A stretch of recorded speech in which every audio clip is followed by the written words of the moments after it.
नमस्कार। आज हम भूगोल का नेट का पेपर देखेंगे। हम पेपर 2 के पहले 25 सवाल आज करेंगे। अब पेपर अगर हम जनरल एनालिसिस की बात करें तो पेपर 2 तो डायरेक्ट क्वेश्चंस थे, ज़्यादातर 1 या 2 क्वेश्चंस ऐसे थे जो ट्रिकी थे या जिसमें थोड़ा सा समझ के आपको करने की ज़रूरत रहेगी, अदरवाइज ज़्यादातर क्वेश्चंस डायरेक्ट थे। अगर आपने पिछले 10 साल के पेपर अच्छे से किए हैं तो ये पेपर आपके लिए मुश्किल नहीं होना चाहिए। ये सारे ही आंसर्स डिटेल्स के साथ डोर स्टेप ट्यूटर पर अवेलेबल रहेंगे, तो आप वहाँ पर देख सकते हैं रेफरेंस के लिए। पहला है मोहो डिसकंटिन्यूटी, या जिसको हम मोहवरेट डिसकंटिन्यूटी भी कहते हैं। ये क्रस्ट और अपर मेंटल के बीच में होती है, तो इसका करेक्ट आंसर होगा 3। दूसरा क्वेश्चन कहता है कि एक प्लेट जब दूसरी प्लेट के नीचे चली जाती है तो उस प्रोसेस को हम क्या कहते हैं? उस प्रोसेस को सबडक्शन कहा जाता है, तो इसका सही आंसर होगा 2। अगला है सेंट एंड्रेस फॉल्ट किस तरह का फॉल्ट है? तो सेंट एंड्रेस फॉल्ट आपका पैसिफिक और नॉर्थ अमेरिकन प्लेट में बनता है और ये एक तरीके का ट्रांसफॉर्म फॉल्ट है, इसलिए यहाँ पर करेक्ट आंसर है 1, ट्रांसफॉर्म फॉल्ट। अगला है फ्लूवियो ग्लेशियर डिपॉजिट्स। ये हमने जब टाइप्स ऑफ लैंडफॉर्म्स की बात की थी, जब फ्लूवियल ग्लेशियर सभी तरीके के लैंडफॉर्म्स की बात की थी, उसमें हमने फ्लूवियो ग्लेशियर लैंडफॉर्म्स भी डिस्कस किए हैं और उसमें जो बहुत सारे लैंडफॉर्म्स हैं उसमें से एक जो है वो है केम टेरेस। तो यहाँ पर करेक्ट आंसर होगा 2, जो कि है केम टेरेस। कोरल रीफ से रिलेटेड हमने 5-6 मुख्य थ्योरीज की बात की थी, उसमें से एक है सबसिस्टेंस थ्योरी जो डार्विन ने दी थी, स्टैंड स्टिल थ्योरी मुले ने दी थी, फिर ग्लेशियल कंट्रोल थ्योरी जो है आपकी दिल्ली ने दी थी। तो ये कुछ प्रमुख थ्योरीज हैं जो आपके कोरल रीफ की उत्पत्ति को बताती हैं, तो इसका करेक्ट आंसर होगा डार्विन। अगला है, अब ये क्वेश्चन इंटरेस्टिंग है, ये बोलता है कि आपके 1750 से अभी तक कार्बन डाइऑक्साइड का स्तर कितना बढ़ गया है। तो अगर हम ये ग्राफ को स्टडी करेंगे तो हम पाएंगे कि यहाँ पर 1750 में लगभग 280 पार्ट्स पर मिलियन था कार्बन डाइऑक्साइड का स्तर, और ये हाल ही में बढ़ के लगभग 400 क्रॉस कर चुका है। तो 400 माइनस 280 डिवाइडेड बाय 280 अगर हम करते हैं तो अप्रॉक्सीमेटली हमारा 42% के आसपास आंसर आता है। तो अगर हम इन वैल्यूज़ में से देखेंगे तो अपना आंसर हो जाएगा मोर देन 30% या 30% से अधिक। अगला है ITCZ का शिफ्ट कहाँ होता है?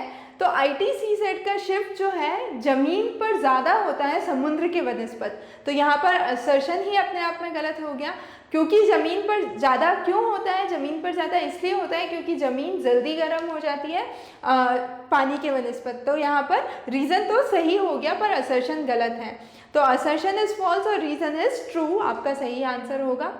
यूवी इंडेक्स का फॉर्मूला 1990s में दिया गया था, ये एक कैनेडियन स्कॉलर ने दिया था, और अल्ट्रावायलेंट रेज जो कि एक मेजर क्लाइमेट चेंज को अफेक्ट करने वाली और ओजोन डिप्लीशन के लिए मेजर इशू हो गया है हाल ही में, उस पर चर्चा करते हुए बना था। ये आपके लिए आने वाली परीक्षा के लिए भी इम्पॉर्टेंट है। अब जो अलग अलग गैसेस हैं वो एटमॉस्फेयर में किस प्रतिशत में पाई जाती हैं, तो अगर हम इसको अच्छे से देखें तो नाइट्रोजन लगभग 78% है, ऑक्सीजन 21% है, आर्गन 0.09% है और कार्बन डाइऑक्साइड 0.03% है। तो ये एक डायरेक्ट क्वेश्चन है जो मैच द फॉलोइंग में पूछा गया था। अगर आपको प्रतिशत पता है तो आप इसको डायरेक्टली आंसर कर सकते हैं। अगला जो क्वेश्चन है ये महत्वपूर्ण है। सब पोलर लो जो होता है वो दक्षिणी गोलार्ध में कंटिन्यूस होता है, जबकि नॉर्थ हेमिस्फीयर में टूटा टूटा अलग अलग सेल्स की तरह पाया जाता है। दक्षिणी गोलार्ध में उसके कंटिन्यूस होने का या निरंतर होने का, सतत होने का एक प्रमुख कारण है, और वो है वहाँ पर जो लैंड मासेस हैं वो कम है, समुद्र एक साथ पाया गया है, इसीलिए जो रीज़न है वो इस असर्शन का करेक्ट एक्सप्लेनेशन है। दोनों ही सही है और रीज़न उसको अच्छे से एक्सप्लेन करता है, तो इसमें 1 आपका करेक्ट आंसर हो जाएगा। अगला क्वेश्चन है, सबसे ज़्यादा ओशन वाटर की सैलिनिटी कहाँ पाई गई है? तो अगर हम भूमध्य क्षेत्र देखें, इक्वेटोरियल क्षेत्र देखें या सब पोलर क्षेत्र देखें, उन दोनों क्षेत्रों में वर्षा अधिक होती है, तो वहाँ पर सैलिनिटी ज़्यादा नहीं हो सकती, क्योंकि वहाँ पर नॉर्मल पानी, बारिश का पानी आके आपके समुद्र से मिल रहा है, तो सैलिनिटी निश्चित तौर पे कम हो जाएगी। जो पोलर क्षेत्र है वहाँ पे ब्राइन रिजेक्शन होता है, तो वहाँ पर सैलिनिटी नहीं हो सकती। तो एक ही क्षेत्र बचता है जो कि है सब ट्रॉपिकल, और सब ट्रॉपिकल क्षेत्र में आपकी सबसे ज़्यादा सैलिनिटी या खारता पाई गई है। ये क्वेश्चन बहुत ही महत्वपूर्ण है और थोड़ा सा ट्रिकी है। अगर हम ज्वार की बात करते हैं या टाइड्स की बात करते हैं, तो जो ज्वार होते हैं या टाइड्स होते हैं वो मुख्यतः किसके कारण आते हैं? वो चंद्रमा के गुरुत्वाकर्षण बल के कारण आते हैं या ग्रेविटेशनल अट्रैक्शन ऑफ मून के द्वारा आते हैं। पर यहाँ पर हम टाइड्स कैसे होते हैं उसकी बात नहीं कर रहे हैं, हम कह रहे हैं कि क्या चीज़ है जो सबसे ज़्यादा मूवमेंट्स करती है टाइड में। तो हम यहाँ पर टाइडल रेंज की बात कर रहे हैं, और टाइडल रेंज ज़्यादा बड़े ओशंस में ज़्यादा टाइडल रेंज पाई जाएगी। तो जो साइज़ ऑफ द ओशन है वो टाइडल रेंज को गवर्न करता है। तो इसका करेक्ट आंसर होगा 1, साइज ऑफ द ओशन। बहुत इंपॉर्टेंट क्वेश्चन है, ट्रिकी क्वेश्चन है। अगला है एपोजी और पेरिजी में क्या अंतर है पृथ्वी और चंद्रमा की। तो जब हम पेरिजी की बात करते हैं, जो सबसे पास का स्थान है या सबसे पास का पॉइंट है, तो वो लगभग 360,000 किलोमीटर्स है, और जो सबसे दूर का है वो लगभग 405,000 किलोमीटर दूर है। अगर इन दोनों का डिफरेंस लेंगे तो ये होगा 45,000 डिवाइडेड बाय 360,000, तो ये लगभग आता है आपका 12% के आसपास। तो करेक्ट आंसर होगा आपका 4। अगला क्वेश्चन है वेस्टर्न साइड ऑफ ओशंस, ये वापस बहुत इंपॉर्टेंट है।